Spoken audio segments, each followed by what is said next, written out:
Hello and welcome you all Rajeshwarians, class 8 students. This is your teacher and mentor Prabhat Sharma and with you once again with reading of the sorry of the second part of section 2, a most important person, the story written by Margaret Wilmot Jackson. And in this story we see how the friendship blossoms between two persons who seem to have nothing in common. And these two persons were a little boy named Chester, and Miss Lucy Quinn, who is an old rich lady. Whereas I had mentioned previously that generally the friendship takes place between, generally we find that a friendship is between people who have all most of the things in common, same age, same social and financial status, same education, thinking, living in the same area, or there may be several other things which are matching with each other. So here we see there are two different, totally different people who are in friendship with one another. Name of the story, a most important person. Yesterday we had gone through page number 22 and page number 23. Today we will see page number 24 and 25. Before that, what all things which we have gone through yesterday, that once Miss Lucy Quinn, who was a rich old noble lady, went to the marketplace, and just when she got down from a car, she found that two big boys were beating mercilessly a small child. And that boy was also fighting with them like a wild cat. But there is a limitation. He was one, they were two. They were quite elder to him. They were bigger boys. So they overtook him. Miss Lucy looked around to see if there was anyone to help this boy. But find none. Nobody was around. So what did she do? What did she do? She hit one of the boys with her umbrella. So both the boys howled and ran away. The small boy was relieved from those clutches of the bigger boys who were beating him. So this Miss Lucy, for her in her entire life, hadn't beaten anyone. This was her first time, and the occasion was such actually. She was forced to do. And how the small boy comes, he is grateful to Miss Lucy for saving him from those dangerous boys. Okay, and he catches hold of her, the old lady's hand, and both of them, hand in hand, reach to this old lady's, noble lady's house, where she invites the little boy for a cup of tea, and she orders her servant for having a tea for the guest also along with her. Now we begin. Page number 24. You can open your books now. Where is your Christmas tree? He asked, looking around. I haven't got it up yet, said Miss Lucy. I know. You're keeping it back for a surprise for someone. May I come to see it tomorrow? He said with a vivid smile. Yes, said Miss Lucy. I will have the tree up tomorrow. I'll come early, he assured her, and I'll bet that you will have the best tree of all. Mitzi placed the tea tray on the table.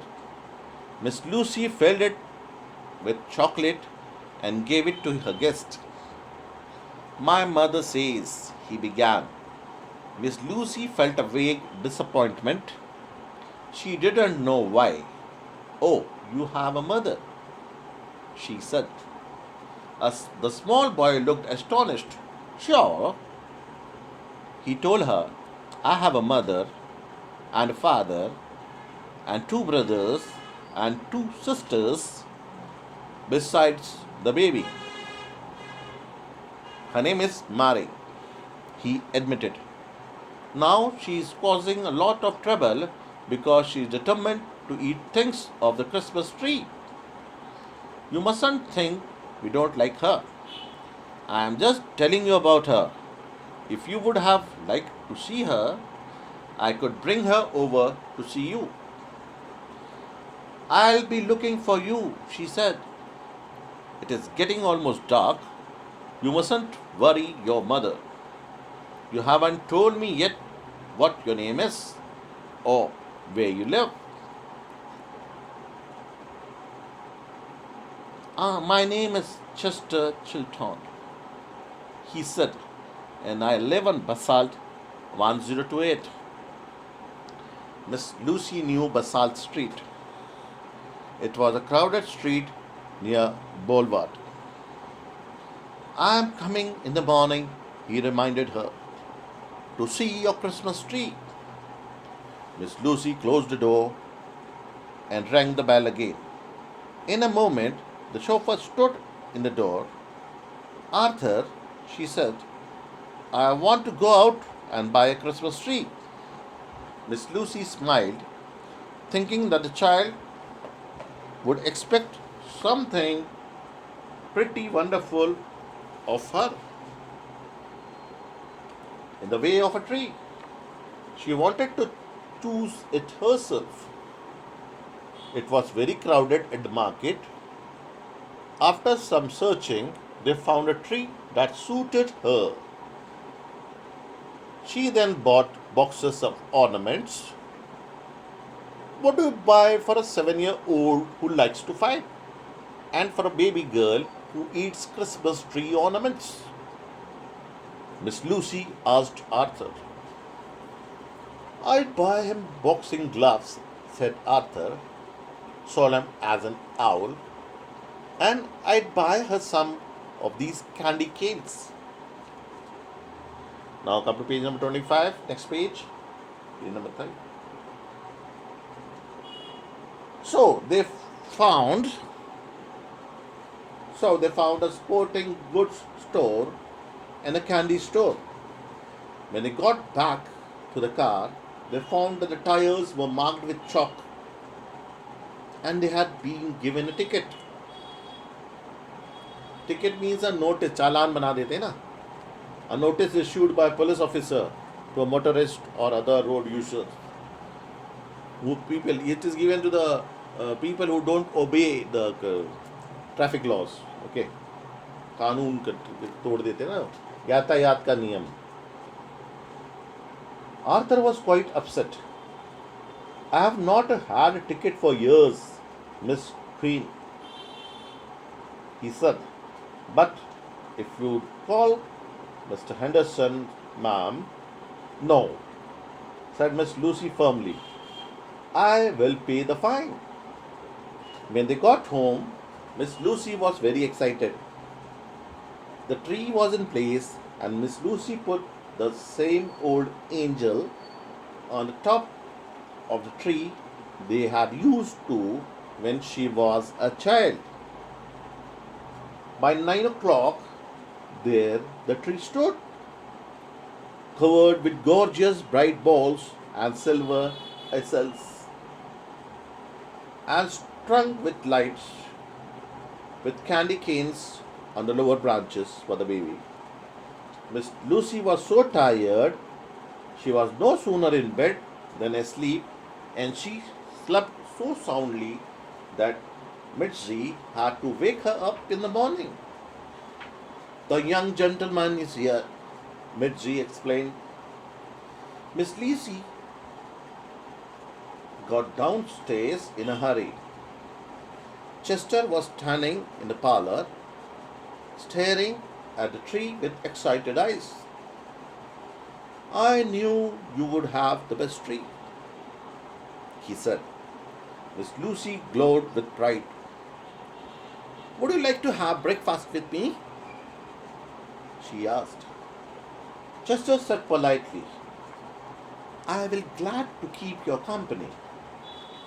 But before they had finished, there was a policeman with summons. Miss Lucy had to appear in the police court at 10 o'clock. Have you been arrested? Chester asked with eager interest. Yes, said Miss Lucy. Arthur and I got a ticket for parking too long on Front Street. But I will be home before you get here with the baby. Miss Lucy dropped off Chester at his home and headed to the court. The court was crowded. They had to wait. The judge was scolding and fining everyone. Miss Lucy Quinn, said the judge, parking on the front street for 45 minutes. You are the last person I expected to see in this court, Miss Lucy. So this was the reading of next two pages, page 25 and page number 26. Tomorrow we will read the next of the part of the lesson. Thank you.